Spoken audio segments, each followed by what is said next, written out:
বন্ধুরা, তোমরা সবাই কেমন আছো? আশা করি সবাই খুব ভালো আছে। আমি খুব ভালো আছি। দেখো, আমার মা আজকে রান্না করছে।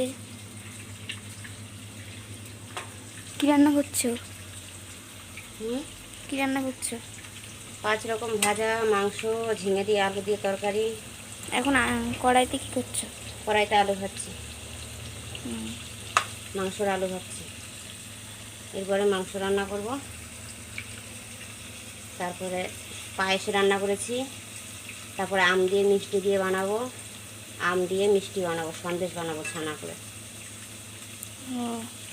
রেসিপিটা শেয়ার করব, ভিডিও করব।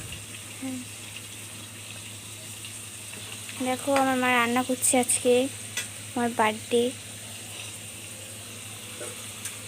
তাই মা এখানে 5 রকম ভাজা করেছে, মাংস করবে। দেখো, মাংসের আলু ভাজছে। আর